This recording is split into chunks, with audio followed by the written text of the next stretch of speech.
तपाईको पालामा संस्थागत भ्रष्टाचार भयो। सामान्य प्रधानमन्त्री केपी शर्मा ओलीज्यू तपाईको मूल्याङ्कन जनताले गरेका छन्। तपाईले मन्त्रीलाई भ्रष्टाचारी मन्त्रीलाई कारबाही गर्नु भएन। 1 2 तपाईले भ्रष्टाचारी सचिवलाई कारबाही गर्नु भएन। 3 तपाईले भ्रष्टाचारी कर्मचारीलाई कारबाही गर्नु भएन। 4 तपाईले ट्रेड युनियनलाई बोलाएर तपाईकै ट्रेड युनियनलाई बोलाएर तपाईको यो देशमा ट्रेड युनियनमा यस्तो होल्ड छ कि यस्तो होल्ड सायद कम्युनिस्टै हुने देशमा चीन जस्तो एक छत्ता कम्युनिस्टै हुने, हाम्रो त मल्टी पार्टीसम्म त छ नि कम्युनिस्टको सत्ता भए पनि, चीन जस्तो देशमा पनि तपाईको पार्टी आबद्ध कर्मचारी यस्तो स्ट्रङ ट्रेड युनियन सायद त्यहाँ चीनमा पनि छैन होला। त्यस्तो ठाउँमा तपाईले ती मान्छेलाई बोलाएर भ्रष्टाचार रोकौँ भन्नु भएन। मैले मेरो लाग्दो सक्दो पुग्दो गरेँ, तर मैले चाहेको सुधार गर्न सकिनँ। म थुइक्क म नै हुँ। प्रेम सञ्जेलले 40 वर्षमा जे कसम खाएर आएको थियो त्यो गर्न सकेन र त्यो गर्न नदिने राजनीति हो। अहिले राजनीतिक भ्रष्टाचार छानबिन हुन्छ।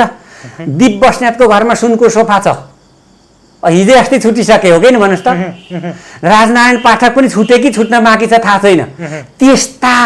त्यस्ता निर्लज्ज निर्छला र नेपालमै सबैभन्दा भ्रष्ट मानिसहरू अख्तियारमा लाने तपाईहरू को हो? तपाईहरुसँग अब हामी एक एक हिसाब खोज्छौँ। कसले लगेको? उसका घरमा सुनको सोफाको जलप छ दीप बस्नेतको घरमा। उसलाई त्यही अख्तियारमा उसकै चोरी सर्टिफिकेटमा मुद्दा थियो, उही सहसचिव मुद्दा ती गरेर मिलायो दीप बस्नेतलाई। पछि ऊ त्यहीकै प्रमुख आयुक्त भए। त्यस कारणले यसको हामी हिसाब खोज्छौँ। भविष्यमा जनताले हिसाब खोज्छन्, त्यसको हिसाब दिन तयार भएर बस्नु होला।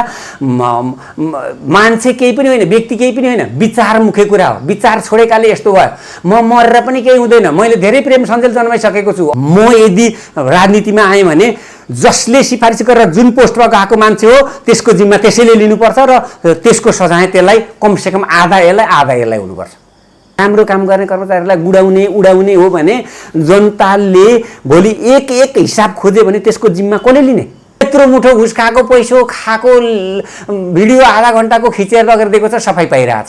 त्यस्ता त कति छन्, कति ती न्यायाधीशलाई शरम अलिअलि लाग्दैन? अनि हाम्रा सम्माननीय प्रधानमन्त्रीज्यू सर्वहारा पार्टीको नेता, कम्युनिस्ट पार्टीको नेता माओ त्से-तुङले तपाईँलाई थाहा छ Maoism, there is quite difference in between Maoism and terrorism. Terrorism भनेको बेग्लै, आतंकवाद भनेको बेग्लै हो, माओइजम भनेको बेग्लै कुरा हो। Maoism is a philosophy, political philosophy. सम्माननीय प्रधानमन्त्रीज्यू, कुनै पनि कर्मचारीले भ्रष्टाचार गरेर तपाईको पार्टीमा या कुनै ट्रस्टमा 1 लाख रुपियाँ बुझाउँछ भन्ने उसले 99 लाख रुपियाँ आफूले खाएको हुन्छ।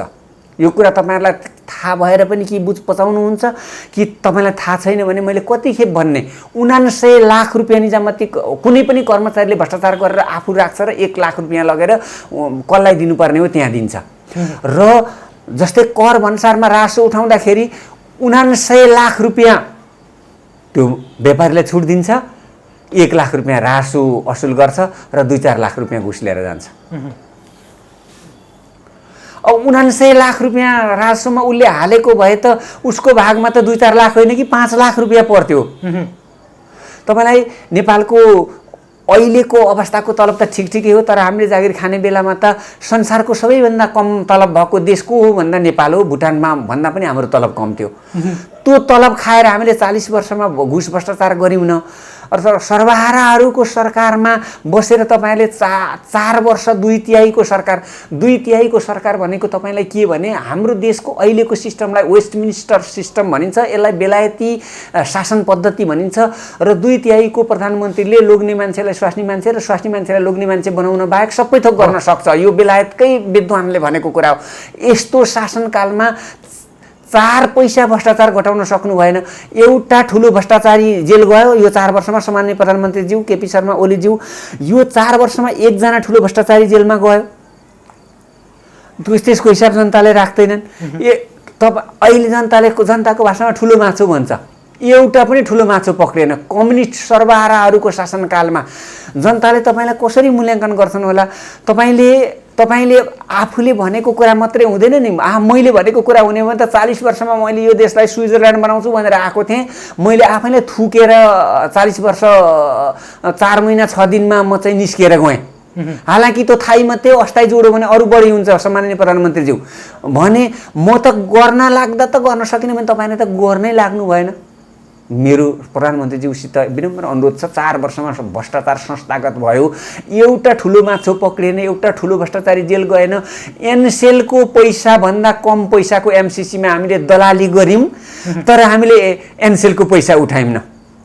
बार अदालतबाट एनसेलको पैसा नउठाउनु भन्ने आदेश भए। हेर्नुहोस्, मैले अब जागिर छोडिसकेँ नि, म र केपी ओलीमा केही पनि फरक छैन। म अब राजनीति पनि गर्न सक्छु, म कुटनीति पनि गर्न सक्छु, मलाई इच्छा लागेको पेसा व्यवसाय गर्न सक्छु र म राष्ट्रपतिको पनि विरोध गर्न सक्छु, प्रधानमन्त्रीको पनि विरोध गर्न सक्छु, मन्त्रीको पनि विरोध गर्न सक्छु। मैले मेरै विरोध गरेको छु, थुइक म भनेर थुकेर म निजामती सेवाबाट आएँ। 40 वर्षमा मैले एउटा 30 करोड रुपियाँ सालमा खर्च हुने सुधार गर्न सकिनँ, मेरै आफ्नो। अनि हामीले ठुल्ठुला कुरा गरेका छौँ, ठुल्ठुला विकास गऱ्यौँ, ठुल्ठुला निर्माण गऱ्यौँ। यहाँ एउटा कुरा राखिहाल्नु पर्यो, पप्पू कन्स्ट्रक्सनले मात्रै बनाएका 3वटा पुल भत्किए। पप्पू कन्स्ट्रक्सनलाई कारबाही गर्न नसक्नु सम्माननीय प्रधानमन्त्री केपी शर्मा ओलीज्यू, तपाईँको कमजोरी कहाँ छ? त्यसलाई कारबाही किन हुँदैन? र उसले पुल भाँचिरहने अनि हामीले उसलाई पैसा दिइरहनु पर्ने कमजोरी के छ?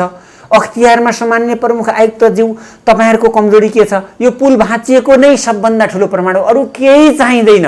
त्यसको एउटा फोटो लिएर आएर पक्राउ गर्ने, हिरासतमा राख्ने, थुन्ने, जेल जरिमाना गर्ने सबै ठिक। जस्तो तपाईँले सम्झाउने थिएँ, यो 40 वर्षको अवधिमा तपाईँले निकै तपाईँको आफ्नो खुबीले जति भ्यायो, एकजना व्यक्तिले जति गर्न सक्यो त्यति एक्सनमा पनि जानुभयो। अहिले तपाईँले जसरी यो पुलहरूको उदाहरण दिएर त्यही हो सबैभन्दा ठुलो प्रमाण भनेर भन्नु। जस्तो 63-64मा तपाईँले पशु सेवा कार्यालयमा एउटा घुस देख्दा कैयौँ कर्मचारीहरूलाई त्यति बेला बर्खास्त गरिदिनु भएको थियो। यस्ता कति घटना छन् तपाईँसँग जो धेरै निजामती कर्मचारीहरू सबै तपाईँ सम्झाउने उहाँहरूले चाहिँ एउटा भइगयो, मैले बुझिसकेँ। मैले 2039 साल फागुन 2 गते जिल्ला शिक्षा कार्यालय तेह्रथुममा टेकेको, 3 गते मैले नियुक्ति दिएको अनि 3 गते मैले हाजिर गर्न खोज्दा मेरो ठाउँमा अस्थायी एकजना साथी हुनुहुँदो रहेछ। उहाँले तपाईँको त जागिर बाँचुन्जेलको हो, आज म हाजिर गर्छु न, मेरो आज 1 दिनको तलब आउँछ भनेपछि मैले गर्नुहोस् भन्ने। मैले दिनभरि काम चाहिँ गरेँ, उनीसँग बसेर काम गरेँ, तर हाजिर मैले उनलाई गर्न दिएँ। त्यो अफिसमा मावि निमावि प्रावि टिचर गरेर 521 सिट खुलेको रहेछ। त्यसमा 1-1 हजार उठाएछन्। ऊ बेलाको 1000 फेरि डर लाग्दो थियो, तपाईँले त बुझ्नुहुन्न, तपाईँ त 40 वर्ष अगाडि जन्मे पनि होइन। त्यस कारणले 1-1 हजार उठाएछन्, 5,21,000 घुस लिएर आएछन्। त्यो चाहिँ तिनै तहको क्वेसन चाहिँ मैले हातले लेखेको थिएँ। अनि त्यस बेलामा 16 खुट्टेमा 2 लाख रुपियाँ रोपनी थियो। म त डोटीको जागिरबाट थाहै भएर न तेह्रथुम गएको हुँ। म त त्योभन्दा पहिला नै जागिरे थिएँ नि, सेती अञ्चल अदालत दिपायल सिलगढीमा। म सर भएर आउँदा त मान्छे उहाँ रोका थिएँ। मैले मान्छेलाई त घर किनिदिएको, बिहा गरिदिएको, घर बनाइदिएको त थिएन नि, मैले मुला अदालतमा बसेर काम गरिदिएको मात्रै थियो नि। त्यहाँबाट म थाहै भएर तेह्रथुममा आउँदाखेरि 5,21,000 घुस आएको थियो। मैले त्यो मान्छेलाई उपरान्त फेरि फर्केर आइस् भने म भर्खरै सेनाको जागिर छोडेर र बक्सिङ तालिम लिएर आएको हुँ। मैले नमार्ने हो भने किन हान्ने भन्ने तालिम लिएर आएको छु।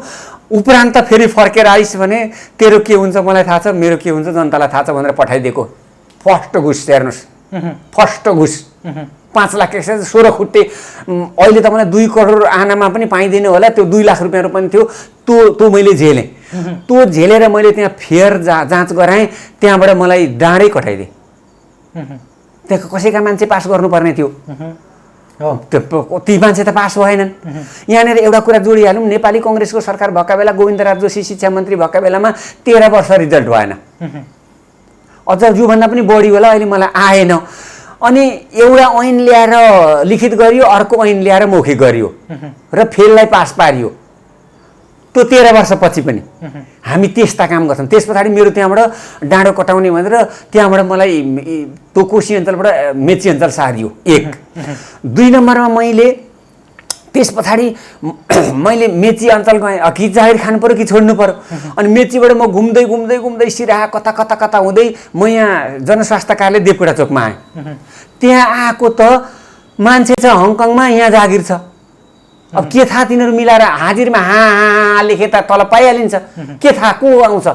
अडिटर पनि घुसिया, हाकिम घुसिया, लेखापाल घुसिया, आलेप भनेको यहाँ लोकल कोलिनले गर्ने अडिटर घुसिया, माथिबाट आएको मलेप घुसिया, यहाँको रातो मसी घुसिया, उहाँको सुगा मसी घुसिया, अफिसको कालो मसी घुसिया भयो त त्यसको तलबै झिकेर खाँदा पनि भयो नि त। त्यो हाजिरीमा त्यसको हाँ लेख्ने नै अर्थ के छ।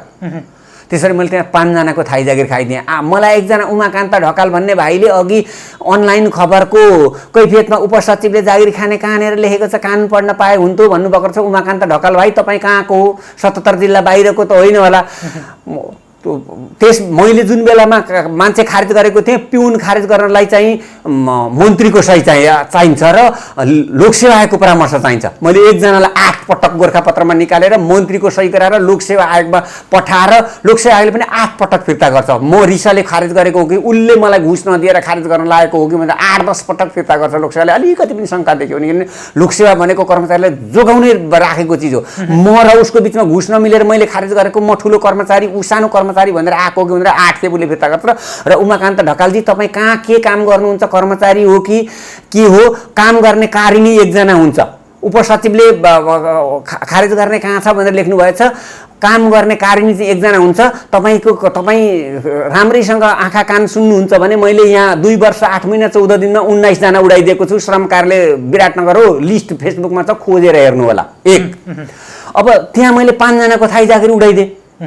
तपाईँले सबै कुरा प्रमाण पुर्याएपछि त लोकसेवाले पनि त केही भन्दैन नि, उसले 8 खेप फिर्ता गर्छ। म यहाँ एकजनाको नाम लिनु पर्यो, लोकसेवाका सम्माननीय अध्यक्ष तीर्थमान साके जो पहिला मुख्य सचिव पनि हुनुहुन्थ्यो। उहाँले 8 खेप पनि फाइल फिर्ता गरिदिनु हो, किनभने कर्मचारीलाई मर्का गरेको कारबाहीमा। तर उहाँलाई नमन गर्छु, म उहाँलाई हार्दिक चाहिँ उहाँ चाहिँ अभिनन्दन गर्छु। कर्मचारी नाकमा खारेज नहोस् भनेर गरेको हो नि उहाँले।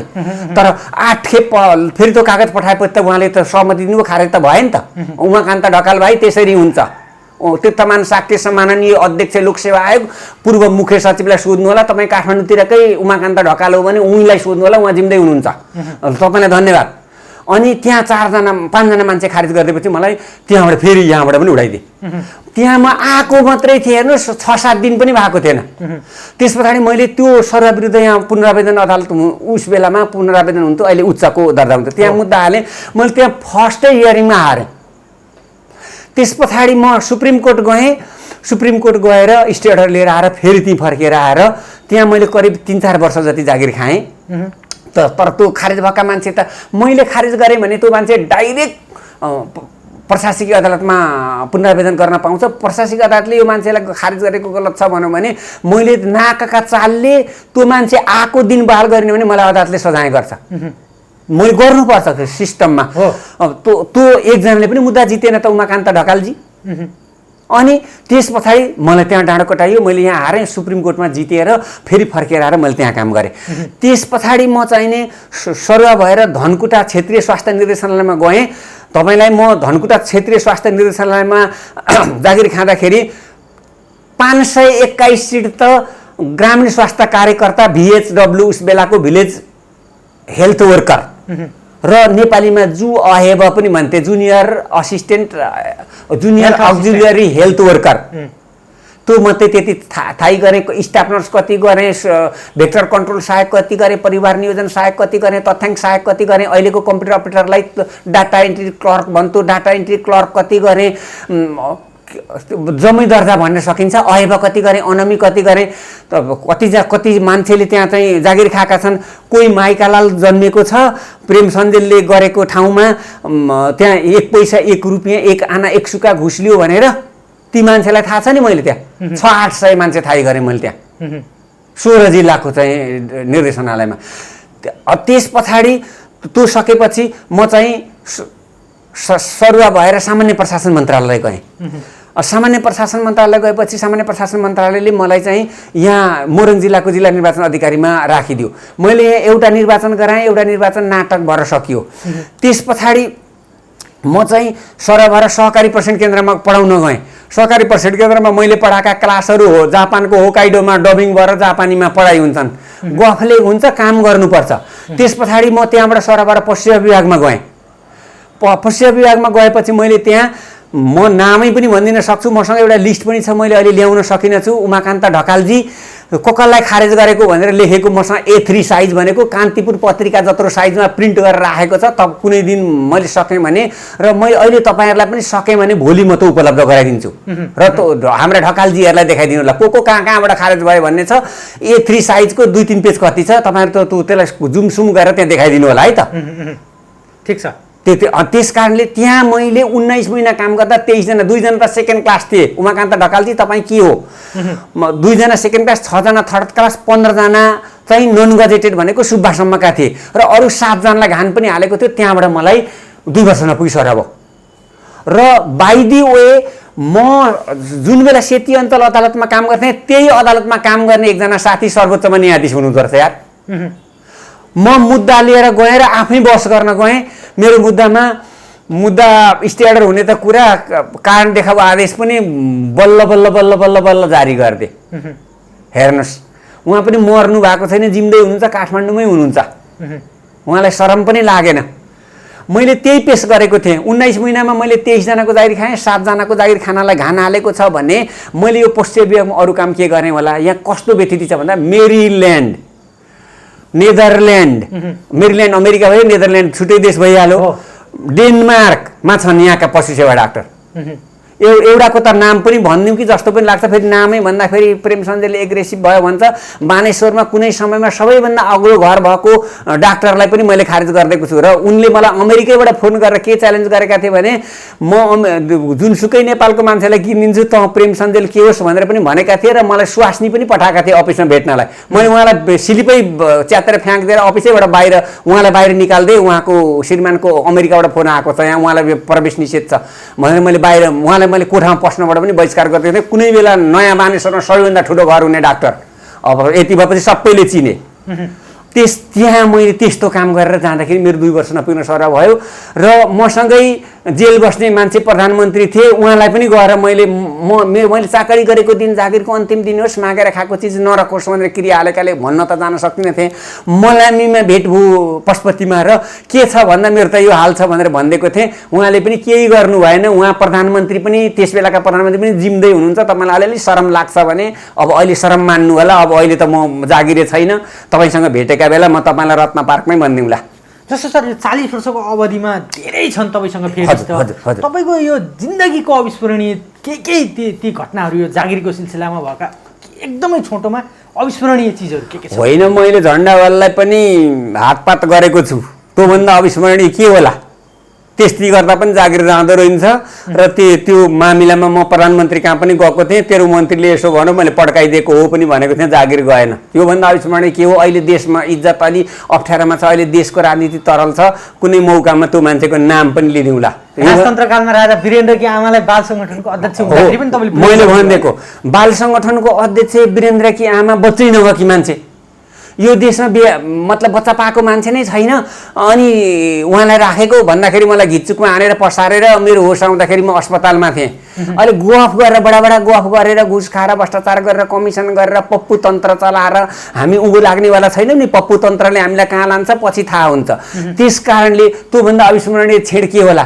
मैले जागिरमा सहसचिव बडुवामा दरखास्त दिन बहिष्कार गरेँ र म उपसचिवबाटै रिटायर भएँ। अब यो कुरो सुन्दाखेरि त हाम्रा साथीहरूलाई त यो हाम्रा अहिले निजामती सेवाका साथीहरूलाई त दन्ते कथा भन्दा पनि ठुलो कथा होला। तर पत्ता लाएर आउनुहोस्, कोही माइकालाल जन्मेको छ भने हिजो अस्ति 77 साल पुष माघमा फागुनसम्मतिर पनि थियो क्यार त्यतिखेर खुलेको थियो। मैले दरखास्त मैले विज्ञापन पनि हेरिनँ, 2 ठाउँ दरखास्त हालिनँ। योभन्दा अविस्मरणीय के हुन्छ? यो जागिर खाएकै माथि पुग्न र बडुवा हुनलाई हो। राजनीति गरेको जोगी हुनलाई हो भन्छन्। जोगी भन्दा पनि महाजोगी हुनलाई हो राजनीति गरेको। राजनीति भनेको सर्भिस हो, निजामती भनेको सेवा हो। सेवा गर्ने हो, बडुवा त खाने नै हो नि। घुस चाहिँ नखाने हो, भ्रष्टाचार चाहिँ नगर्ने हो। यस्ता निर्लज्ज निर्छला तल्ला कोटीका काम गरेर हामीलाई नेता भन्दा लाज हुँदैन, शरम लाग्दैन? मन्त्री भन्दा प्रधानमन्त्री भन्दा हामीलाई शरम अलिअलि छैन? हामी कर्मचारी भन्दाखेरि हामीलाई शरम लाग्दैन? हामी के भन्दा सेवाग्राही त्यहाँबाट जान्छ भाग्छ भनेर म अहिले यहीँबाट भनिदिन्छु। झापा गौराद वडा नम्बर 6 महेन्द्र परसाई, उहाँ खेतालो एकजना मगर मान्छे उहाँलाई देऊ न, तपाईँ त कमिसन एजेन्ट हो कि क्या हो, दुबईमा मान्छे मऱ्यो लास ल्याउनु पर्यो भनेर यो 14 गते 12 देखि 14 गते 2 दिनको कुरा हो यो। सर अब उनलाई लुट दिए भनेपछि उनलाई हेलो भन्न पनि आउँदैन, हलो भन्न पनि आउँदैन, जुवा भन्न पनि आउँदैन, छोरो जवान दुबईमा मर्यो। अब उनी खेतालो लागेर उनले मलाई 2 पेजको मेसेज पठाएछन् त्यही महेन्द्र प्रसादले। उनी बिचरा खेतालो, तैँले काम गरिदिएर लास पनि आयो, अब पैसा पनि आउँछ होला भनेर मसान घाटबाटै पशुपतिबाट मलाई फोन गरेको थिएँ, फोन काट, यो पैसा तिम्रो भए पनि जतन गर, मगरको भए पनि जतन गर भनेर त्यहाँ राखेको छ। मैले 23 घन्टामा यहाँ, अब नाम लिनु भएन, लेडिज हो, हिरोइन जस्तो राम्री हुनुहुँदो रहेछ, बिए पास गरेको मान्छे, कुवेतकी कतार पठाएछन् र उहाँ लगेर गलत काममा लाउन खोजेछन्। अब उहाँको नाम भन्दिनँ महिला भएकोले। उहाँलाई उहाँको भाषामा भन्दा उहाँलाई एक प्रकारले बेचबिखनै गरेको र उहाँको ओरेख नेपाल पनि आएको थियो। ओरेख नेपाल भनेको महिला सम्बन्धी काम गर्ने संस्था हो र त्यसको डाइरेक्टर नै आउनुभएको थियो अथवा त्यसको सिइओ नै आउनुभएको थियो, यो मोरङको प्रमुख आउनुभएको थियो। उहाँ अस्ति कोरोनाले बित्नुभयो अरे भनेर मलाई म पनि संवेदना पनि व्यक्त गर्छु। र उहाँ आएर तपाईँको कार्यक्षेत्रमा यस्तो हुने भनेपछि उहाँसँग मलाई कसै गरी कन्ट्याक्ट गराइदेऊ न भनेपछि उहाँहरूले त्यो एनजिओको हो कि उहाँको आमा पनि आउनुभएको थियो। त उहाँ आमा आएर मलाई उहाँसँगै कन्ट्याक्ट गराइदिए। अनि सर मलाई यसो गर भन्छ, मैले यति पढेको छु, मेरो घर चाहिँ सुन्दरहराई 4 नगरपालिकामा पर्छ, म त्यस्तो काम गर्न सक्छु, मलाई यहाँ तुरुन्त 24 घन्टामा रिसिभ गर्नुहोस्, होइन भनेपछि अनि तपाईँलाई मलाई बेचेको रहेछ, तपाईँ यहाँ आएर त्यो दरखास्त दिन सक्नुहुन्छ भने म दिन्छु।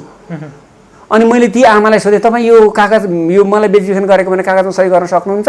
म सही गर्न, मैले त यो ओरेख उठाएर लिएर आएको, म त बिचरा म के जान्नु, म त कालो अक्षर भैँसी बराबर हो, म नसकेर त यो ल्याएको बोल्दिनलाई, म जहाँ पनि थिचिदिन्छु, मेरो छोरी ल्यायो भनेपछि मैले त्यो मान्छेलाई पक्रेर लिएर थुन्ने। तँ मार्न बेचबिखनमा 18 वर्ष जेल जान्छस्, यो मान्छेलाई लिएर आइज भने 23 घन्टामा ल्याए। सामान्य प्रधानमन्त्रीज्यू तपाईँहरूलाई अलिअलि शरम छैन? 23 घन्टामा प्रेम सञ्जयले त्यस्तो मान्छे ल्याउँछ। उहाँ बिए पास मान्छे हो, आवश्यक पर्यो भने मैले उहाँ महिला भएकोले नाम नभनेको, आवश्यक पर्यो भने उहाँ आफै आउनुहुन्छ यस्तो टेलिभिजनमा। तपाईँलाई शरम लाग्दैन? राजदूतहरू उहाँ घुस खाएर बसेका छन्। उहाँ मान्छे मर्यो, त्यसको लासको आउने पैसा खान्छन्। त अर्को एउटा कुरा भन्छु, एउटा मान्छे विदेशमा मर्यो भने मोटामोटी 1 लाखको बिमा हुन्छ। मलेसियाको उदाहरण लिउँ, मलेसियाको रिङ्गिटको 30 रिङ्गिट, एक रिङ्गिट बराबर 30 रुपियाँ हुन्छ भने 1 लाखको बिमा गर्दा 30 लाख बिमा आयो कि आएन? त खत्तमै कम्पनी रहेछ अरे, 50,000को मात्रै गर्दैछ अरे, 50,000को पनि 15 लाख रुपियाँ आयो कि आएन? त्यो पैसा उतै खान्छन्। मैले राजदूत फिर्ता बोलाउनु पर्यो भनेर प्रधानमन्त्री, सामान्य प्रधानमन्त्री केपी शर्मा ओलीज्यू तपाईँलाई कमसेकम 50 पटक लेखेँ होला, त्यसको के भयो? प्रदीप ग्यावालीजी उहाँ त उडिसक्नुभयो क्या, परराष्ट्र मन्त्री हुनुहुन्थ्यो, तपाईँले ती कागज कता लानुभयो? लाज शरम हुँदैन? जनताले सोध्दैन? प्रेम सञ्जयले 23 घन्टामा मान्छे कुवेत कतारबाट नेपाल उतार्छ, 18 वर्ष जेल हाल्ने भनेर मान्छे ल्याएर कस्टडीमा राखिदिन्छ।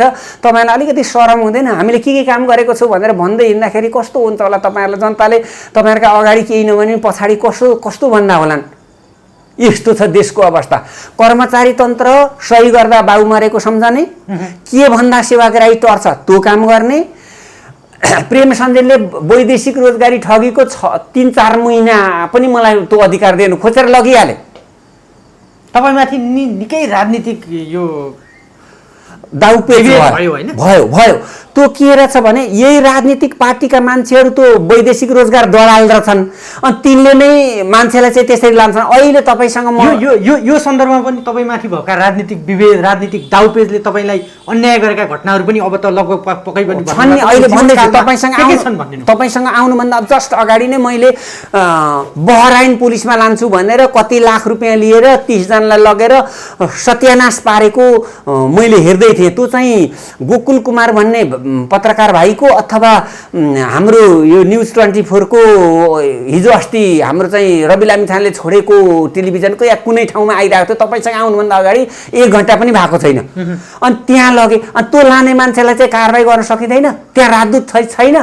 अनि के तपाईँहरूका मान्छे, राजनीतिका मान्छे मेन पावर दलाल हुने, अनि मान्छे बेच्ने, अनि उहाँ लासको पैसा खाने हो राजनीति भनेको?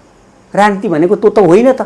म त पोलिटिकल साइन्सको भिजिटिङ प्रोफेसर हो, यहाँबाट जर्मनीमा पढाउँछु। उहाँ पढाउँदा मान्छे यहीँ स्काइपबाट, यहाँबाट मेसेन्जरमा पढाउँदा मान्छेहरू आइदिन्छु। उहाँ मैले राजनीति नगरेको पो त, राजनीति नबुझेको, राजनीतिक पार्टीका दलालहरूले हाम्रा नेपालीहरू बेच्ने हो। बहराइनका आजका 30 जना कि कतिजना भनेको छ, मैले जम्मै हेर्न पाइनँ। तपाईँले धरपकड गरेकाले म तुरुन्तको तु आइहालेँ।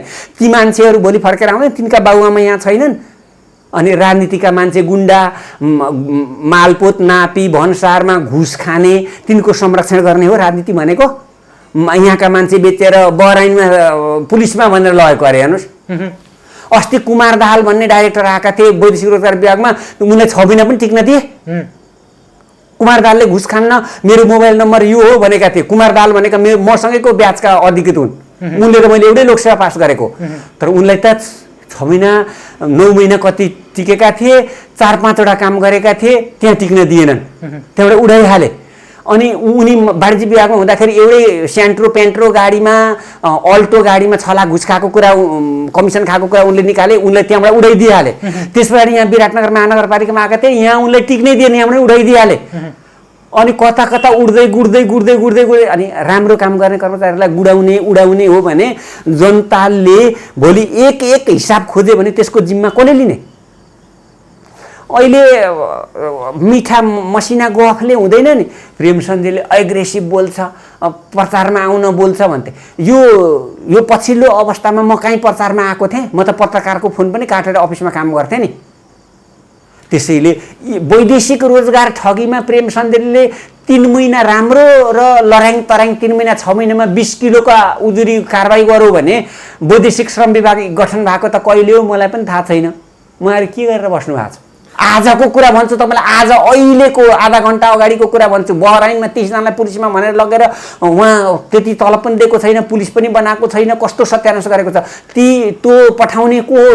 त्यसलाई संरक्षण गर्ने राजनीतिक पार्टी कुन हो, मन्त्री कुन हो? त्यसलाई खोजेर कारबाही गर्नु पर्दैन? मान्छेले, जनताले ती मान्छेका मान्छे यहाँ उठेर आए भने भोलि के होला? त्यसकारणले राजनीति भनेको गुन्डाको कमिसन खाने, कर्मचारीको कमिसन खाने, गुन्डाको संरक्षण गर्ने, 3वटा भटाभट पुल भर्किसक्यो अब त्यसैलाई ठेक्का दिएर खाने, पेन्सन पट्टाको एउटा कागजको लिप्टो लिन जान 10,000 मान्छे लगेर 30 करोड रुपियाँ सक्ने होइन नि। 30 करोड रुपियाँमा 15वटा मोटरेबल पुल बनाउने हो। त्यस कारणले तपाईँहरूले अब राजनीति गरेको हो कि जनताले फेरि छुट्याउलान्। भोट आउने भनेर तपाईँहरूले नै घोषणा गर्नुभएको छ क्या सम्माननीय प्रधानमन्त्रीज्यूले। कदाचित भोट आयो भने जनताले त्यो देखाउलान्। तपाईँलाई त्यति भन्न चाहन्छु। र कर्मचारी साथीहरूको काम के भने हिजो कति घुस खाइयो त्यसको हिसाब भन्ने, गफ गर्ने, त्यो मिटिङ गरे उनीहरूको। अनि हिजो कति रक्सी खाइयो, कतिवटा मुर्गा फसाइयो, हेर्नुहोस् त गरिबको रगत। अनि त्यसको रक्सीको ह्याङ आज कतिको छ त्यो अफिसमा आएर। अनि के काम थिए मैले पन्साइदिएँ। ईश्वरी पोखरेल भन्ने मान्छे एकजना छन्, मिडियामा आइरहेको छन्। उनले मलाई हिजो एउटा भनेको थिए, केही काम गर्न खोज्यो कहीँबाट पनि खुट्टो तान्छन्। तपाईँ त कसरी 40 वर्ष पनि पुऱ्याउनु भएको नि? कहीँ काम गर्न खोज्यो कहीँ हुँदैन भन्छन्। कर्मचारीको काम चाहिँ आउने, हाजिर गर्ने, अनि अपान वायु भन्छ संस्कृतमा। अब प्रेमचन्दले नराम्रो कुरा भन्छन् भनेर भरे संस्कृत डिक्सनरी हेर्नु होला। अपान वायुलाई अगरबत्ती भनेर प्रशंसा गर्ने, ढोग्ने र अनि खाएर जाने। भरे संस्कृत डिक्सनरी हेर्नु होला, गुगल सर्च गर्नु होला, अपान वायु भनेको के रहेछ भनेर।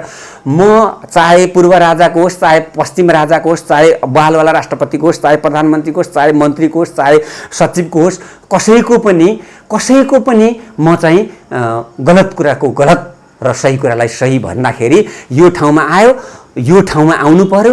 र राजनीतिले पनि प्रतिशोध राखेर अधिकार समेत खोजेर लगे। ऐन संशोधन गरेर त्यो अधिकार जिल्ला प्रशासन कार्यालय दिए, तर श्रम कार्यालयलाई दिएनन्। तपाईँ कस्तो अचम्म होला। सुनौलो नेपालकै कुरो, सुनौलो नेपालकै चाहिँ कर्मचारी प्राविधिक एङ्करलाई नदिएर अरू धनौलो नेपाललाई दिए भने तपाईँहरूलाई कस्तो लाग्छ होला? श्रम वैदेशिक रोजगारी ठगीको मुद्दा हेर्ने अधिकार 77वटा सिडिओलाई ऐन संशोधन गरेर दिए, तर 11वटा मात्रै श्रम कार्यालय छ। 11वटा मध्ये पनि 7वटा चाहिँ अलिक यस्तो म जस्तो हाकिम हुनेछ, 4वटा त सानो छ बिचरा, त्यो चौकी जस्तो। त्यसमा कारखाना निरीक्षक भन्ने इन्जिनियर, बिचरा मेकानिकल इन्जिनियर हुन्छन्, उनलाई त्यो मुद्दा झगडा हेर्ने उनको त्यो तकनिकी पनि छैन, उनको त्यो काम पनि होइन भने 7वटा श्रम कार्यालयलाई श्रमको अधिकार श्रम कार्यालय नदिने। अनि त्यस पछाडि सबै केस सेन्ट्रलाइज गर्ने अनि खाने। त्यो वैदेशिक रोजगार विभाग यो निजामती कर्मचारी जुन हाम्रो जुन संयन्त्र छन्, यो स्थायी राज्य हो। हामी कहाँ त अब राजनीतिक दलहरूले जुन किसिमको व्यवस्था आइरहेछ अहिले पनि यो स्थायी भनेको कहिले आउने कहिले जाने तपाईँले कयौँचोटि मन्त्रीहरूको नाम कति हो कति छन् चिन्न नसकिन्छ यो स्थायी भनेको राज्य संयन्त्रलाई सुधार गर्नलाई यसले अलिकति मुटु बलियो बनाएर अगाडि गर्नलाई देशको सेवा गर्नलाई के कुराले छेक्या छ के गर्यो भने चाहिँ सुध्रिन्छ एकदमै छोटोमा एकदमै राजनीतिबाट कर्मचारीलाई अलग गर्नुपर्छ कामको आधारमा माम निर्धारण गर्नुपर्छ हेर्नुस् तपाईले कुनै पनि अफिसमा 14 जनाको दरबन्दी छ भने त्यहाँ 6-8 जनाले त हाजिर गरेको भरमा तलब खाएका छन् उनीहरूको केही काम छैन काम के त मैले यो दिन आज के काम गरेँ यो हप्ता के काम गरेँ यो पक्ष 15 दिनमा के काम गरेँ यो महिना के काम गरेँ भने खोइ रेकर्ड अनि काम गरेर घोटिएर मरेको मरै छ डुल्ने त्यही राजनीतिको चाकडीमा गएको छ उसैले गोदाबा पाएको छ अस्ति सामान्य प्रधानमन्त्री केपी शर्मा ओलीज्यू प्रेम सञ्जेलको कार्यालयमा कसैले पनि विश्व प्रसिद्ध र नेपाल प्रसिद्ध काम गरेको नगरेकोले गर्दाखेरिमा कुनै पनि गोदाबा तकमा पदवी दिनु पर्दैन भनेर मैले पोहोर पनि पठाएको थिएँ तपाईँ नै हुनुहुन्थ्यो परार पनि पठाएको थिएँ तपाईँ नै हुनुहुन्थ्यो अहिले पनि मैले जेठ 18 गते पठाएको छु त्यस कारणले हामीले काम गरेर उदाहरणीय मान्छेलाई पुरस्कार दिने हो नि पुरस्कार हो कि चन्दा हो थाहा छैन धन्दा हो अझ धन्दा त्यस्ता मान्छेले पुरस्कार पाएको पुरस्कार हुन्छ मैले त नेपाल सरकारबाट पुरस्कार प्रमाणपत्र कुनै चिज नलिने मेरो किरिहालेछ सरी किरिहालेछ म त त्यो लिँदै लिन्न र मैले अलिअलि काम गरौँ भनेर जनताले मेरो नाम लिन्छन् र त मलाई थुइक भनेर रिटायरमेन्ट स्ट्याटस लेखेर म निस्केर गएँ भने अरू साँच्चीकै थुइक्कले यो देशमा कस्तो काम गरेका छन् अनि पप्पु पुल हुँदैन पुल पप्पु भयो राजनीति पप्पु भयो तपाईलाई हेर्नुस् संविधानको 1 धारादेखि 5 धारासम्मको प्रधानमन्त्री हुनुभयो अहिले सम्माननीय प्रधानमन्त्री केपी शर्मा ओलीज्यू यो गिनिज रेकर्ड विश्व रेकर्ड हुन सक्छ तपाईहरु भन्नु होला हो र तपाईलाई संसद पुनर्स्थापनाको मुद्दा सर्वोच्चमा छ नि यो मुद्दा बारेमा मलाई धेरै पटक मान्छेहरूले कुरा उठाए यो बारेमा यो मैले अदालतलाई प्रभावित पार्न भनेको होइन 2 महिना अगाडि संसद चाहिँ पुनर्स्थापना हुन्छ भनेर सर्वोच्च अदालतले भनेको छ कि छैन भन्नु त अनि त्यही अदालत हो कि नि भन्नु त त्यही इजलास हो कि नि भन्नु त त्यही संविधान हो कि नि भन्नु त त्यही केपी शर्मा ओली हो कि नि भन्नु त त्यही नेपाल सरकार हो कि हैन भन्नु त जगजाहेर छैन लेख्न मात्रै बाँकी हो कि नि भन्नु त आफ्नै अदालतको आफ्नै इजलासको त्यही न्यायाधीशको 2 महिना पनि नकटेको नजिर छ कि छैन हो अनि यस्ता कुराले हो र अब कर्मचारी तन्त्रलाई चाहिँ यसरी ल्याउनलाई कामको आधारमा माम र अन द स्पोट मिडियाले देखाएको मान्छेलाई त्यो स्वतः अवकाश हुने पिपलका रुखमा टाँस दिए हुने त्यसका घर ठेगानामा अवकाश पठाउनु पर्दैन मिडियाले यत्रो मुठो घुस खाएको छ अदालतले सफाई दिइरहेछ हेर्नुस् त कसरी पनि सफाई दिएको र ती न्यायाधीशले के हेरेर दिएको होला कस्तो कुन कानुन प्रयोग गरेर दिएको होला हाम्रो देशको संविधान कति रुँदो हो भ्रष्टाचार निवारण ऐन 2059 कति रुँदो हो यत्रो मुठो घुस खाएको पैसो खाएको भिडियो आधा घण्टाको खिचेर लगेर दिएको छ सफाई पाइरहेछ त्यस्ता त कति छन् कति ती न्यायाधीशलाई शरम अलिअलि लाग्दैन हो अनि हाम्रो सम्माननीय प्रधानमन्त्रीज्यू सर्वहारा पार्टीको नेता कम्युनिस्ट पार्टीको नेता माओ त्से-तुङले तपाईलाई थाहा छ Maoism there is quite difference in between Maoism and terrorism भनेको बेग्लै आतंकवाद भनेको बेग्लै हो माओइजम भनेको बेग्लै कुरा हो हिजो प्राडा युवराज सङ्ग्रौलाले पनि धेरै व्याख्या गर्नुभयो Maoism is a philosophy political philosophy Mao त्से-तुङले एउटा फाटेको सर्ट सिउनलाई एकजना कार्यकर्ताले चाहिँ गाउँमा सियो र धागो मागेछ अनि सेछ र त्यो गोजीमै बिर्सेर 2 दिनको बाटो अब भाग्नुपर्छ जङ्गलमा लडाइँ गरेर त अनि उहाँ जाँदाखेरि यो तैँले कहाँ सिस भनेर सोद्धाखेरि मैले फलानै गाउँमा सिएको अनि कसले दियो यो सियो धागो भन्दाखेरि त्यही गाउँको माग अनि त्यो सियो धागो फिर्ता गरिस् भन्दा फिर्ता गरिन भने त्यो सियो धागो फिर्ता गर्न 2 दिनको बाटो हिँडेर माओवादी माओको चाहिँ सिपाही थियो त्यसलाई फिर्ता पठाइदिए त्यो हो माओवाद भनेको यस्तो खाओवाद र माओवादमा फरक जान्नु पर्दैन सर अब यो अन्त्यमा पनि छौँ तपाईँ 40 वर्ष यो यात्रा टुङ्गाइरहनु भयो अझै पनि यो एनर्जी देशको लागि केही गरौँ भन्ने चाहना इच्छा विगतमा पनि थियो अब पनि छ तपाईँसँग पक्कै पनि अब के गर्ने विचारमा हुनुहुन्छ के गर्नुहुन्छ भन्ने पनि एकदम राम्रो मैले कस्तो भने म हिजो अस्ति चाहिँ अलि म नजान्ने रहेछु मैले पराडा युवराज सङ्ग्रौलाबाट धेरै कुरो सिकेँ धन्न मैले त अन्तर्वार्ता हेरेछु उहाँले के भन्नु भने तपाईँ नै राजनीतिमा आउने हो भन्दा होइन ब्युरोक्र्याट टेक्नोक्र्याट पोलिटिसियन भिन्न भिन्नै चिज हो टेक्नोक्र्याटले टेक्नोलोजी डेभलपमेन्टमा लाग्नु पर्यो ब्युरोक्र्याटले ब्युरोक्रेसी डेभलपमेन्टमा लाग्नु पर्यो अनि एक्सपर्ट विशेषज्ञले त मैले त राय पो दिने हो त यहाँ यसो गर पप्पूका 3वटा पुल भत्किए कहाँ हो त्यसलाई ल्याएर 24 घण्टामा जेल हाल नभएदेखि तिमीहरूलाई जनताले भोलि आएका बेला कालो मुसो दलेर टिन डडलामा ठोटेर खेद्लान् भनेर मैले परामर्श दिने हो अनि काङ्ग्रेस विचारधाराबाट विचलित भयो कम्युनिस्ट विचारधाराबाट विचलित भयो यो ट्र्याकमा ल्याऊ भनेर त्यहाँ सल्लाह दिने हो र उहाँको भनाइको सार कस्तो हो भने एम्पायरले सिकाउने हो खेल्ने होइन एम्पायरले भनेको मान्नुभयो भने 20 गोल हान्नुहुन्छ एम्पायरलाई खेलाउनु भने 20 गोल खानुहुन्छ उहाँको भनाइको सार चाहिँ मैले यो निकालेँ अहिले फुटबल चलिरहेको छ युरो त्यस कारणले म त प्रशासक हुँ नि तपाईँ मलाई अख्तियारमा प्रमुख आयुक्त राखेर हेर्नुहोस् त म राजहाँसले पानीबाट दुध निकाले जस्तो छानेर भ्रष्टाचारीहरूलाई यसरी निकाल्छु यसरी समातेर हुक लगाएर माछो बल्छीले ताने जस्तो त्यो मसँग क्षमता छ मलाई तपाईँ एउटा रड्डी टाट उल्टेको सङ्घ संस्थानको जिएम बनाउनुहोस् म त्यसलाई कहाँबाट कहाँ पुर्याउने हो म त्यो जान्दछु म यो देशमा तपाईँ मलाई कुनै देशको कूटनीतिज्ञ राख्नुहोस् कूटनीति भनेको के हो भन्ने कुरा मैले पढेको छु त्यो देशमा राजदूत कस्तो हुनुपर्छ भन्ने मसँग जानकारी छ म त्यो देशको सम्बन्ध कस्तो बनाइदिन्छु त्यो देशबाट यो देशमा बन्द व्यापार कस्तो गर्नुपर्छ यो देशबाट त्यो देशमा के जान्छ त्यो देशबाट यो देशमा के आउँछ त्यो देशका मान्छेहरूको यो देशका मान्छेसँग कसरी भेट गराइदिनुपर्छ के कुरा आयात गर्ने हो के कुरा निर्यात गर्ने हो कसरी चाहिँ कर ट्याक्स बढाउने भन्ने कुरा हो त्यो कुरा मलाई थाहा छ व्यापार घाटा कसरी घटाउने भने हेर्नुहोस् देशभरि भ्रष्टाचारी र घुसिया मात्रै छन् हाम्रो देशमा प्रयोग हुने चिजहरू 3 करोडको प्राडो मुख्यमन्त्री चढ्ने 3 करोडको प्राडो किन चाहियो भन्नुहोस् त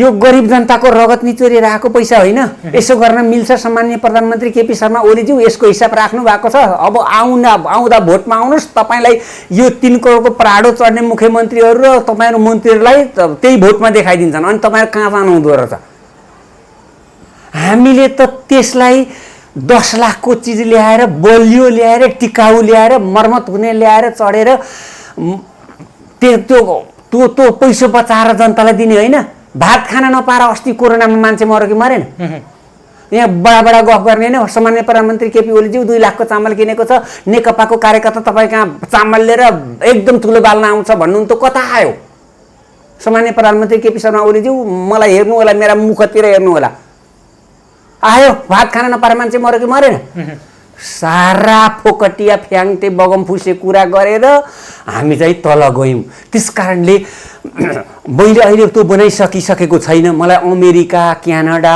अस्ट्रेलिया जापान त मैले पढेको देश पनि भयो त्यो ठाउँबाट निमन्त्रणा पनि आएको छ त्यता जानुहुन्छ खै अब के गर्ने अहिले मैले निर्णय पनि गरिसकेको छैन उही बेला मलाई राज्यले तपाईँलाई कुनै एउटा भूमिका दियो भने पनि त्यसको लागि तयार होइन म त त्यो उत्तम सञ्जेल भन्ने 100 मा पढाउने भाइ छन् नि ती मेरा भाइ पर्छन् सञ्जेल संसारको कालीकोटको भक्तपुरको भोजपुरको विराटनगरको सञ्जेलमा कहीँ फरक हुँदैन अरू जातमा अरू थरमा फरक भए जस्तै उनले भन्थे तँलाई शिक्षा मन्त्रीले बोलायो भने जान्छस् भन्दा म त दौडेर जान्छु भनेर भन्थे त्यस्तै म उस बेला जापानले उही अड्याउँछु भन्दा त नअडिएर मलाई कतिखेर के अरे पर्समा तलब लिन गयो सारेलाई झोलामा तलब दिन खोजेको थियो भन्दा त म छोडेर आएको यहाँ 1 झोला तलब आउँछ नेपालमा त पर्स पनि भरिँदैन पनि भनेका थिए मलाई पर्स पनि चाहिएन अनि त्यो देशमा धुलो गनाएर 5 दिन अब यहाँबाट फर्केर उहाँ गएको 2 मिनट त रुगै मात्रै लाग्छ भन्दा मलाई त्यही धुलो बास्न आउँछ भन्देको थिएँ मैले उनलाई अनि त कहिले जाने भन्दा यो कक्षा कहिले सकिन्छ त्यसको बेलुकै जाने भनेको थिएँ मैले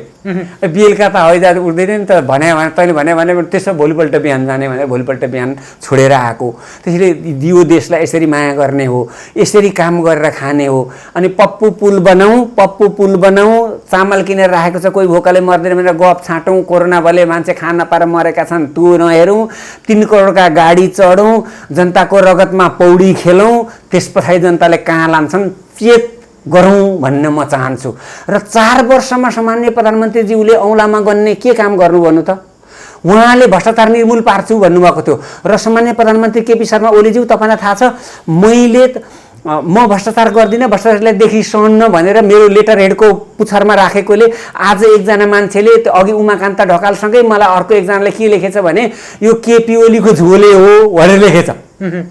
तपाईँलाई धन्यवाद छ, त्यति पनि लेखिदिनु हो। तपाईँलाई मेरो कुनै गुनासो छैन, म केपी ओलीको झोले होइन। मैले त केपी ओलीको महान बाणीको प्रचार गरेको 20 किलोको फाइलमा कति हजार ठाउँमा त्यो चिठी गयो होला। बुझ्ने मान्छेलाई भाइ महामन्त्र हुन्थ्यो हुँदैन थियो? हुन्थ्यो नि। तपाईँले बाँदरलाई श्रीखण्ड दिनु भने के हो, तपाईँलाई झट्टी हान्छ होइन। बाँदरलाई नरिवल दिनु भने तपाईँलाई झट्टी हान्छ, शालिग्राम दिनु भने पूजा गर्दैन, तपाईँलाई हानेर मार्छ। त्यस कारणले अब बाँदर बनाए त्यो बेग्लै कुरा हो। ती भाइले जुन भाइले मलाई त्यो कमेन्ट लेखे यो केपी ओलीको झोले रहेछ भनेर त्यो उनले राम्रोसँग अध्ययन गरेर त्यही लेटर प्याडको पुछार पढेर लेखेका रहेछन्। सम्माननीय प्रधानमन्त्री केपी शर्मा ओलीज्यू, मैले हरेक 13,000 कपी भनेको 13 रिमसम्म कागज 1 महिनामा सकेको छु। त्यसमा 500 कपी वेस्टेजै गयो, बिग्रेछ भने पनि त तपाईँको चाहिँ 12,500 त मैले चिठी लेखेँ नि त। 12,500मा म भ्रष्टाचार गर्दिनँ भ्रष्टाचारले देखि सहन्न सम्माननीय प्रधानमन्त्री केपी शर्मा ओली भनेर पठाएको छु मैले। तपाईँको महान बाणीको मैले प्रचार गर्दा मलाई आज भाइले झोले केपी ओलीको झोले लेखेछन्। भाइलाई धन्यवाद छ, फेरि लेखे पनि म रिसाउँदिनँ, तर म केपी ओलीको झोले होइन भाइ। अब तपाईँ लेख्नु भएछ, मैले अहिले यहाँ जवाफ दिने मौका पाएँ। हजुर, अनि तपाईँको महान बाणीको मैले 13,000 प्रति प्रचार प्रसार गरेँ। अनि तपाईँको पालामा चाहिँ संस्थागत भ्रष्टाचार भयो। तपाईँले भ्रष्टाचारी मन्त्रीलाई कारबाही गर्नु भएन। 1 2 तपाईँले भ्रष्टाचारी सचिवलाई कारबाही गर्नु भएन। 3 तपाईँले भ्रष्टाचारी कर्मचारीलाई कारबाही गर्नु भएन। 4 तपाईँले ट्रेड युनियनलाई बोलाएर तपाईँकै ट्रेड युनियनलाई बोलाएर तपाईँको यो देशमा ट्रेड युनियनमा यस्तो होल्ड छ कि यस्तो होल्ड सायद कम्युनिस्टै हुने देशमा चीन जस्तो एक छत्ता कम्युनिस्टै हुने, हाम्रो त मल्टी पार्टीसम्म त छ नि कम्युनिस्टको सत्ता भए पनि, चीन जस्तो देशमा पनि त्यो तपाईँको पार्टी आबद्ध कर्मचारी यस्तो स्ट्रङ ट्रेड युनियन सायद त्यहाँ चीनमा पनि छैन होला। त्यस्तो ठाउँमा तपाईँले ती मान्छेलाई बोलाएर भ्रष्टाचार रोकौँ भन्नु भएन। तपाईँको पालामा संस्थागत भ्रष्टाचार भयो। सम्माननीय प्रधानमन्त्री केपी शर्मा ओलीज्यू, तपाईँको मूल्याङ्कन जनताले गरेका छन्। प्रेम सर, अब अन्त्यमा पनि छु। तपाईँको यो 40 वर्ष यात्रालाई तपाईँ आफैले कसरी सम्झिनुहुन्छ? त्यो खरिदारदेखि उपसचिवसम्म होइन, म त बहिदारदेखि नि मैले बहिदारमा सेती अञ्चल अदालत दिपाल सिलगढीमा मलाई नियुक्ति गर्ने मान्य न्यायाधीश चन्द्र प्रसाद पराजुली जो सर्वोच्चको न्यायाधीश हुनुभयो, उहाँलाई खेलकुद गरेर प्रधान न्यायाधीश हुन दिएन। हेर्नुहोस्, उहाँ अहिले स्वर्गीय हुनुभयो। उहाँले मलाई चाहिँ निष्पक्ष जाँच लिएर त्यो जागिर दिनुभएको। म त्यो बेला भूमिगत थिएँ, लुक्नलाई डोटी गएको। अनि त्यो जागिर दिएपछि मैले एउटा मुद्दामा उहाँले मलाई सरजमिन गर्न जा भन्नुभयो। त्यो सरजमिन गर्न जाँदाखेरि कस्तो रहेछ भने म उहीँ रोएँ। त्यस बेला म एकदम बच्चै थिएँ। अनि एकजना धनाढ्य रहेछ अनि एकजना गरिब हुनुहुँदो रहेछ। अनि उहाँको 2टा गरा बारी, त्यो बारी पनि होटेलमा सुत्ने बेड जत्रा। एउटा दारिमको बोट किक्रिका परेको, एउटा ढुङ्गाले छाएको घर, डोटीमा ढुङ्गाले घर छाउँछन्। मुनिबाट गोरु बाँध्ने, माथिबाट आफू बस्ने, केही नै। त्यही हलो रहेछ उनको, एउटा हलो आफै बनाउँदो रहेछ नि, त्यो जुतेर खाँदा रहेछन्। अनि त्यो धनाढ्यले चाहिँ यो 2 एघार बारी मेरो भनेर हडपिदिने भएछ। अनि त्यो मुद्दा ल्याएर उसले कुन दुःखले त्यहाँ चाहिँ हालेका छन् अदालतमा। अनि त्यहाँ गएर भने चाहिँ अनि मैले दाई, अनि उनले के भने रुँदै भने मसँग त सरलाई भुटेर दिने मकै पनि छैन, उनले भात त खानै पाउँदैन, गरिबहरूले कहाँ भात खान्छन् र। अनि त्यो भुटेर खाने 2 घुवा मकै पनि छैन सर। आज अब सर त महाजन कहाँ गएर मासु भात खाएर जानुहुन्छ होला, मेरो यो 2 गरा बारी र यो घर पनि उड्ने भयो भनेर भन्नुभयो। अनि मैले भनेपछि म त्यो बेला मेरो केटाकेटी बुद्धि रहेछ, मलाई अहिले पश्चाताप पनि छ उसलाई सोधेकामा, यस्तो यो युपियाङ घरमा किन बस्नु पर्यो सर, झगडा गरेर कुनै डाँडैमा गएर बसे पनि भयो नि त, यत्रो टेन्सन सहेर भनेछु मैले। त्यस पछाडि मेरो नागरिकता पनि यही हो, मेरो नेपाल पनि यही हो, मेरो देश पनि यही हो भनेपछि मैले धन्न सम्हालिएर उहाँलाई ल भए भने। अनि त्यस पछाडि त्यो महाजनले मासु भात पकाएर मलाई खान बोलाएको थियो। म मासु भात खान आएको होइन, सरजमिन गर्न आएको भनेर सरजमिन गरेँ। 21 जनाले सबैले महाजनको हो भनिदिन्छन्, साँचीहरूले। त्यस बेलामा यत्रो ठुलो कागज हुन्थ्यो, त्यो नेपाली कागज हुन्थ्यो अनि नाङ्लो, अब टेबल त हुँदैन गाउँमा, अनि नाङ्लो हुन्छ नि सुप्पो, त्यो नाङ्लोलाई घोप्टो पारेर भित्तामा राख्नु पर्थ्यो भुइँमा, अनि त्यहाँ त्यो जग्गाको चाहिँ भूगोल तयार गर्नु पर्थ्यो। उत्तरतिर फलानाको जग्गा, दक्षिणतिर फलानाको जग्गा, पूर्व पश्चिम यस्तो, यो गरौँ यति गरा बारी यता फर्केको पुराका पुरा त्यसको कलमले नक्सा पनि बनाउनु पर्थ्यो। र वादीको बेहोरा प्रतिवादीको बेहोरा, वादीका साँची प्रतिवादीका साँची र पेटबोलीका साँची। पेटबोलीका भनेको चाहिँ उनी दुईटाले नराखेका, त्यस्तो राख्थेन गुसियाहरूले अक्सर। अनि मैले हेड सरलाई बोला भने यहाँ हेड सर छ कि छैन, छ, उसलाई बोला। अनि गाविस सचिव छ, त्यसलाई बोला, तिम्रो दुईटा भन् त। यहाँ गाविस सचिव कति वर्ष बसेको? 6 वर्ष हजुर भने। यहाँ आइज भाइ बयान गर्न। अनि यो सारा तैँले 6 वर्ष यो घरको बाटो हिँडेको छ सही नि? हो। यो घर कसको? यो घर त्यही गरिबको। यहाँ लेखेर सही गर भनेर त्यसलाई गरेर हेड सरलाई भने तिमी के मान्छौ भन्दा म जनै र गायत्री मान्छु भने त्यो जनै समातेर गायत्री जपेर यहाँ भन यो कसको हुने यस्तो हो। अनि मैले पेटबोलीका साँची बेग्लै, वादीका साँची बेग्लै, प्रतिवादीका साँची बेग्लै र अनि मेरो सरजमिन गर्न जाने कर्मचारीको राय फेरि पुछरमा लेख्नुपर्छ। अनि त्यो राय लेखेपछि त्यो आएर हेरेर न्यायाधीशले फैसला दिने हो। त्यो हेरेर आएर न्यायाधीश कहाँ लगेपछि त्यो मुद्दा त्यो न्यायाधीशले हराइदिए। हेर्नुहोस्, त्यस्ता पनि न्यायाधीश देखेँ मैले यो देशमा। त्यस्ता कहाँ न्याय गएर न्याय हुन्छ? अनि मैले त्यो विरुद्धमा त्यहाँ पनि त मुख्य न्यायाधीश हुन्छ, हाकिम हुन्छ नि, मैले चाहिँ उहाँलाई रिपोर्ट गरेँ यस्तो यस्तो मुद्दा यस्तो फैसला भयो भनेर। त्यसपछि 7 दिनमा उहाँले चाहिँ त्यस्तो फैसला गर्ने न्यायाधीशलाई त्यहाँबाट उडाइदिनु भयो। सबै मान्छे फोरी त हुँदैनन् नि। र त्यो मुद्दालाई फेरि रिसुनवाई गरेर त्यो जग्गा त्यही गरिबलाई दिलाइदिनु भयो। हाम्रो देश त्यस्तो छ। र त्यहाँ मैले तपाईँले किनेको चिया मेरो लागि तपाईँकै रगत बराबर हो, अत चिया खान जाउँ भने मलाई अप्ठ्यारोमा नपार्नु होला भन्ने हातले लेखेर भित्तामा टाँसेको थिएँ। त्यस बेला के थियो र एकजना साथी त कलम चोबेर पनि लेख्थे हौ त्यहाँ। त्यस्तो उसलाई चोबेरै लेख्नमा मजा आउँथ्यो। कलम चलाउँदा मलाई मजा आउन्न सर, मलाई सर्दैन भनेर, अथवा मेरो बानी छैन भन्नुहुन्थ्यो भने त्यस्तो ठाउँबाट आएको म। र त्यहाँदेखि यहाँसम्म आइपुग्दाखेरि मैले मेरो लाग्दो सक्दो पुग्दो गरेँ, तर मैले चाहेको सुधार गर्न सकिनँ। म थुइक्क म नै हुँ। प्रेम सन्देलले 40 वर्षमा जे कसम खाएर आएको थियो त्यो गर्न सकेन, र त्यो गर्न नदिने राजनीति हो र कर्मचारी तन्त्र हो, अरू कोही होइन, जनता कोही होइन। अन्त्यमा के भन्न चाहन्छु सर? तमाम निजामती कर्मचारीहरू, तपाईँका सहपाठीहरू हुनुहुन्छ, राजनीतिज्ञहरू हुनुहुन्छ, तमाम जनताहरू हुनुहुन्छ, सेवाग्राहीहरू हुनुहुन्छ, के भन्न चाहन्छु? ल, म राजनीतिज्ञहरूलाई तपाईँहरूका माई बापको बिपीलाई महामानव भन्ने, उनलाई लात्ताले हानेर घुस भ्रष्टाचार गर्ने नगर्नुहोस्, बिपीको विचारधारामा हिँड्नुहोस्। धेरै कुरा उहाँले भन्नुभएको छ, मैले अघि चारवटा कुरा भने पनि, त्यसमा हिँड्नुहोस्। काङ्ग्रेस कहाँ पुग्छ भविष्यले देखाउँछ। कम्युनिस्टलाई सर्वहारावादीको सरकार भन्ने, भ्रष्टाचार देख्न सक्दैनौँ, हेर्न सक्दैनौँ, सुन्न सक्दैनौँ भन्ने संस्थागत भ्रष्टाचार भइरहेको छ। आज पनि भएको छ। सामान्य प्रधानमन्त्री केपी शर्मा ओलीज्यूको 4 वर्षमा संस्थागत भ्रष्टाचार भएको छ। त्यसबाट निस्किनुहोस्। तपाईँ पुष्पलाल मनमोहनलाई सम्झनुहोस्। कृष्ण प्रसाद भट्टराई प्रधानमन्त्रीले छाता र ट्याङ्का लिएर जानुभएको थियो, त्यही लिएर निस्केर आउनुभयो। मनमोहन अधिकारीलाई कसैले भन्न सक्छ 1 पैसा घुस खाएको भनेर? मनमोहन प्रधानमन्त्री हुँदाखेरि यी खेलाडीहरूले मनमोहनलाई रक्षा र प्रधानमन्त्री कार्यालय चाहिँ त्यस बेलाको सिस्टममा प्रधानमन्त्रीलाई दिने थियो। त्यस बेला माधव कुमार नेपाल प्रधानमन्त्री हुनुहुन्थ्यो, उहाँले रक्षा खोसेर आफै राख्नुभयो र मनमोहन अधिकारी राजदरबार मन्त्री मात्रै हुनुभएको थियो। मैले उहाँसँग घरेलु मेरो चाहिँ व्यक्तिगत सम्बन्ध भएकाले र जेल जेलमा भेट भएकाले मैले उहाँलाई भनेको पनि थिएँ, एउटा मन्त्रालय त राखेर राम्रो चलाउन भन्दाखेरि यो राजदरबार पनि छोड्दाखेरि हाम्रो पार्टी राम्रो हुन्छ भने म यो पनि छोडिदिन्छु भन्नुभएको थियो। झन्डै रोएँ म र अनि फर्केर आएँ। भनेपछि उहाँलाई पेलेर नदिएको रहेछ नि। त्यस बेला उप प्रधानमन्त्री त माधव कुमार नेपाल हुनुहुन्थ्यो, रक्षा उहाँसँगै थियो, परराष्ट्र पनि उहाँसँगै थियो। मनमोहन सिर्फ राजदरबार मन्त्री हुनुहुन्थ्यो, जसको कुनै कामै थिएन। कसैले मनमोहनलाई कुरा उठाउन सक्छ, कसैले कृष्ण प्रसाद भट्टराईलाई कुरा उठाउन सक्छ, कसैले विश्वेश्वर प्रसाद कोइरालालाई घुस भ्रष्टाचारमा कुरा उठाउन सक्छ? सक्दैन नि।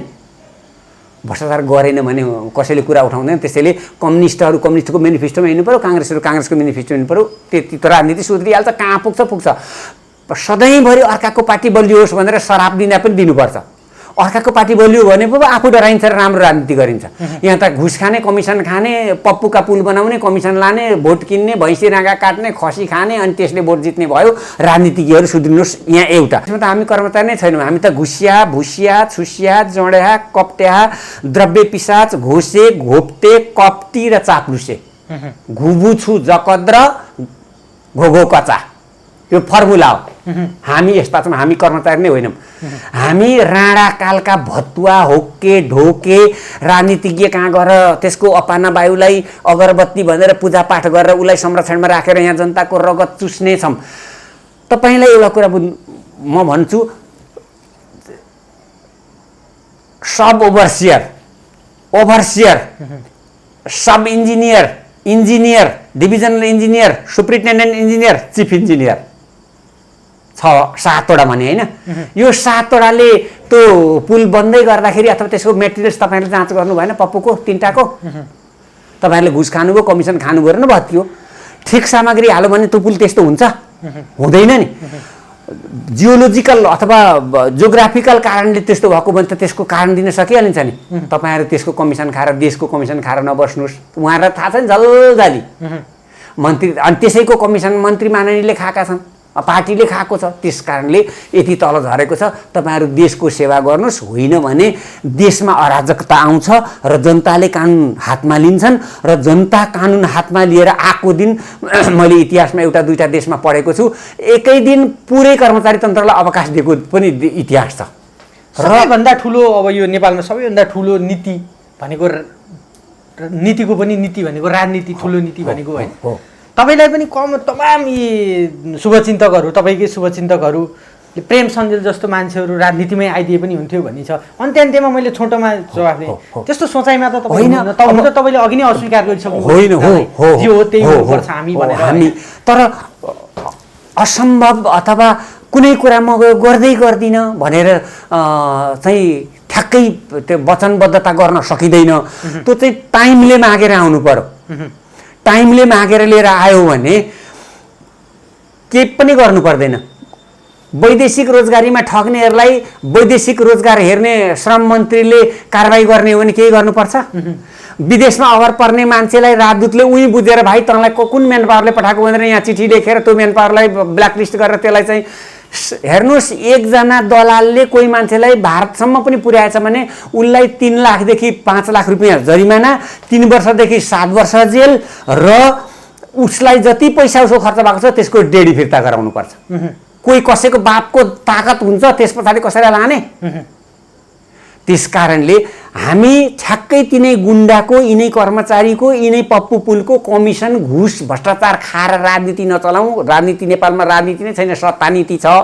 सत्तानीति त्याग्नु भएन भने त्यहाँबाट मान्छेले कसरी ओह्राल्छन् त्यसको मलाई अलिकति थाहा छ। म पोलिटिकल साइन्सको प्रोफेसर भएकाले मलाई अलिकति थाहा छ। त्यो दिन तपाईँहरूले देख्नु नपरोस् र म यो काम गर्दिनँ भनेर चाहिँ म भन्न सक्दिनँ। त्यो टाइमले लिएर आउने कुरा हो, टाइमले लिएर आउने कुरा हो। र कुनै पनि मान्छे जन्मिँदै एक्सपर्ट भएर त जन्मेको होइन नि। आउनुभयो भने तपाईँको भिजन के हुन्छ भने? मेरो भिजन 1 नम्बरमा भ्रष्टाचार नियन्त्रण हुन्छ। भ्रष्टाचारले त म यो देशमा कानुन बनाउँदाखेरि फेरि डिक्टेटरसिप पनि चलाउनु हुँदैन भन्छ। हिजो प्राडा युवराज सङ्ग्रौलाको कुरा सुनेपछि अलिक डराएँ पनि म अलिक कडा पनि छु। पर्सनली म आर्मी भएकाले मैले आफ्नो भाषा पनि भाका पनि झिक्छु। तर त्यसो गर्नु हुँदैन। त्यो अर्को समस्या हुँदो रहेछ। फेरि यहाँ अहिले राजनीतिज्ञहरू यस्ता छाडा किन भयो भने हामी बाहेक को छ र? कि शेरबहादुर, कि कृष्णप्रसाद भट्टराई, के अरे केपी ओली, कि महन्त ठाकुर, कि कमल थापा, कि चाहिँ माधव कुमार नेपाल, कि झलनाथ खनाल, कि प्रचण्ड? हामी बाहेक कहाँ जान्छ र भनेर जुन घमण्डमा तपाईँहरू बस्नुभएको छ नि, त्यो घमण्ड चाहिँ नगर्नुहोस्। तपाईँहरूको विकल्प जनताले खोज्न सक्छन्। त्यति नै हो नि। जो आए पनि हामी नै हो। तपाईँलाई थाहा छ सम्माननीय प्रधानमन्त्रीज्यूले नियुक्ति गरेका संवैधानिक निकायमा ठुलो भाग हिस्सा शेरबहादुर देउबाको सिफारिस परेको छ कि छैन? छ कि छैन? उहाँ चुइक्क बोल्नुभयो, चुइक्क एक शब्द निकाल्नु भएको छ। नेपाली कङ्ग्रेसकै साथीहरू निकाल्न सक्दैन, सभापतिले पार्टीबाट निकालिदिन्छ भनेर होला।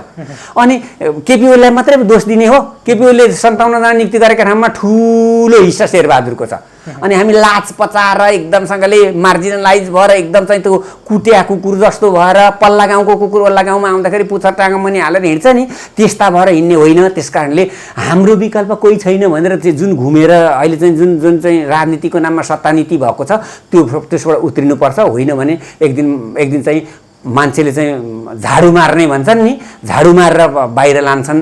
र कर्मचारीले त काम गर्नु पर्यो। नेपालको कर्मचारीमा वर्क कल्चर भन्छ अङ्ग्रेजीमा, नेपालीमा कार्य संस्कृति छँदै छैन। वर्क कल्चर म चाहिँ डेभलप गर्थेँ। 1 नम्बरमा म भ्रष्टाचार नियन्त्रण गर्थेँ, 2 नम्बरमा कर्मचारीको वर्क कल्चर हुन्थेँ। जापानमा 50 काम तपाईँले गर्नै पर्छ, यस्तो ठुलो कुनै गर्नु पुराण लाउनु पर्दैन। तपाईँले मिनिमम 50 काम गरेको हुनु पर्यो। 50 काम भएन भने हाकिमलाई रिपोर्ट गर्नुपर्छ। हाकिमले हाम्रो अफिसमा 50 काम पुगेन भन्यो भने हाकिमले जुन अफिसमा 50 काम छ त्यहाँ पठाइदिन्छ। अनि काम भोकी भएन। म हिजो अस्ति निर्वाचनमा क्षेत्रीय डाइरेक्टर हुँदा हुन्छ, अहिले श्रम हाकिम हुँदा हुन्छ, अस्तिमा सहकारी प्रशिक्षण केन्द्रमा पढाउने हुँदा हुन्छ, एकछिन काम गर्न जाँदा हुन्छ हुँदैन भन्नुहोस् त। र म एकमा भ्रष्टाचारीहरूलाई म त्यस बेलाको जनताले बनाउन दिने कानुनको हदको सजाय गर्थेँ। 2 नम्बरमा कर्मचारीमा वर्क कल्चर कार्य संस्कृति र मिनिमम काम तोकिदिन्थे। त्यो काम भएन भने हाकिमलाई भन्ने, हाकिमलाई भएन भने जिल्लामा एउटा सिडिओलाई राखेर कुन अफिसमा काम चाहिँ भिड छ त्यहाँ कर्मचारी खुर्रै गाडी लगाएर त्यहाँ पठाइदिएर त्यसको काम भाटभुट 2 दिन लाग्ने, ओभर टाइम लाग्ने, त्यो लिङ्गरिङ गरेर त्यहाँ सट्टै काम गराइदिन्थे। 3 नम्बरमा म राजनीतिको भ्रष्टाचार छानबिन गर्थेँ। अहिले राजनीतिको भ्रष्टाचार छानबिन हुन्छ। दीप बस्नेतको घरमा सुनको सोफा छ, हिजै अस्ति छुटिसके हो कि नि भन्नुहोस् त। राजनारायण पाठक पनि छुटे कि छुट्न बाँकी छ थाहा छैन। त्यस्ता निर्लज्ज, निर्छला र नेपालमै सबैभन्दा भ्रष्ट मानिसहरू अख्तियारमा लाने तपाईँहरू को हो? तपाईँहरूसँग अब हामी एक हिसाब खोज्छौँ। कसले लगेको हो? उसका घरमा सुनको सोफाको जलप छ दीप बस्नेतको घरमा। उसलाई त्यही अख्तियारमा उसकै चोरी सर्टिफिकेटमा मुद्दा थियो, उही सहसचिव मुद्दा त्यही गरेर मिलायो दीप बस्नेतलाई। पछि ऊ त्यहीकै प्रमुख आयुक्त भए। त्यस कारणले यसको हामी हिसाब खोज्छौँ। भविष्यमा जनताले हिसाब खोज्छन्, त्यसको हिसाब दिन तयार भएर बस्नु होला। मान्छे केही पनि होइन, व्यक्ति केही पनि होइन, विचार मुख्य कुरा हो। विचार छोडेकाले यस्तो भयो। म मरेर पनि केही हुँदैन। मैले धेरै प्रेम सञ्जेल जन्माइसकेको छु। अब प्रेम सञ्जेल मरेर पलायन भएर केही हुँदैन। कोरोनाले म सिल्टिमरै खान पनि अहिले पनि मलाई बिरामी छु। यहाँ बोल्दा बोल्दै ढलिएला मैले 4-5 खेप खोकी पनि सकेँ। म धन्न यहाँ बोल्दैछु। मैले भनेको पनि थिएँ तपाईँहरूलाई बोल्न सक्ने स्थितिमा छैन भनेर, र म गएँ भने पनि मेरो विचारधारा जाँदैन। मैले धेरै प्रेम सञ्जेल जन्माएको छु। एक हिसाब खोजिनेछ कर्मचारीसँग पनि र राजनीतिज्ञसँग पनि, र जनताले खोज्नेछन्। र जनताहरूलाई पनि म विनम्र अनुरोध गर्छु, 3 करोड नेपाली जनताहरू भोट दिँदा विचार गर्नुहोस् र तपाईँको करको हिसाब गर्नुहोस्।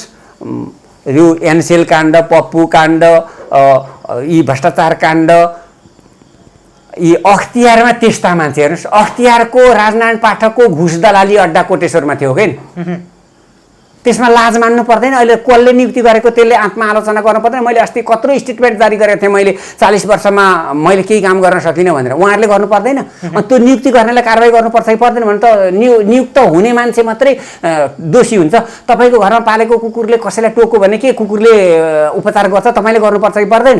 त्यस कारणले अब म यदि राजनीतिमा आएँ भने जसले सिफारिस गरेर जुन पोस्टमा गएको मान्छे हो त्यसको जिम्मा त्यसैले लिनुपर्छ र त्यसको सजाय त्यसलाई कमसेकम आधा यसलाई हुनुपर्छ। अन्त्यमा के भन्नुहुन्छ? तपाईँका तमाम शुभचिन्तक कर्मचारी साथीहरू पनि हुनुहुन्छ होला विगतका, होइन? ती साथीहरूलाई काम गर्ने सिलसिलामा धेरै गल्ती कमजोरी अथवा अनेक आफ्नो पदीय दायित्वले केही जिम्मेवारी दिएको होला, ती तमाम साथीहरूलाई पनि केही भन्न चाहनुहुन्छ अन्त्यमा? म उहाँहरूलाई के भन्छु भने जागिरमा एकदम यो भतुवा जस्तो स्थितिमा नरहनुहोस्। जागिर जाने भए प्रेम सञ्जेलको जान्थ्यो। मैले के गरेँ तपाईँलाई बताइरहनु परेन। काम गर्नुहोस्। जनताको रिस्क टेकिङ बिहेभियर भन्छ कि, रिस्क लिने क्षमतै छैन हामीसँग। रिस्क लिँदैनौँ। रिस्क लिएर काम गरौँ न हामी। रिस्क लिएर काम गरौँ र राजनीतिबाट तटस्थ रहौँ र कार्य संस्कृतिको विकास गरौँ। कर्मचारीलाई यति नै भन्छु। जनतालाई तपाईँहरूले चाहनुभयो भने तपाईँहरूले चाहेको ठाउँमा म जुनसुकै बेला नमरुन्जेल आउँछु। जनताले चाह्यो भने जनताले चाहेको ठाउँमा आउँछु र तपाईँहरूले बोलाएको ठाउँमा पनि आउँछु। अहिले बिरामी छु। तपाईँहरूका आवाज कहाँ लानुपर्ने हो लाने, स्वदेश विदेश अङ्ग्रेजी नेपाली हिन्दी मैथिली संस्कृत जापानी केमा ट्रान्सलेट गर्नु पर्यो त्यो गर्छु। तपाईँले चाहनुभयो भने म तपाईँले खटाएको ठाउँमा आउँछु र राजनीतिज्ञहरूलाई सत्ता नीति छोडेर राजनीति गर्नुहोस्। अवाक भयो, अति भयो, खती भयो, क्षति भयो, उत्पातै हो। तपाईँहरूलाई मान्छेले कुन कोटीमा कसरी मूल्याङ्कन गरेका छन् भन्ने कुरा बुझ्नुहोस्। बाहिरै नहिँड्नुहोस् भन्ने भन्छु। यति नै हो। महेशजीलाई, सुनुरो नेपाललाई र प्राविधिक साथीलाई पनि धन्यवाद। नमस्कार। हस्, धेरै धन्यवाद प्रेम सर। हस्, नमस्कार। तपाईँको सुस्वास्थ्यको कामना। धन्यवाद। हस्, थ्याङ्क यू।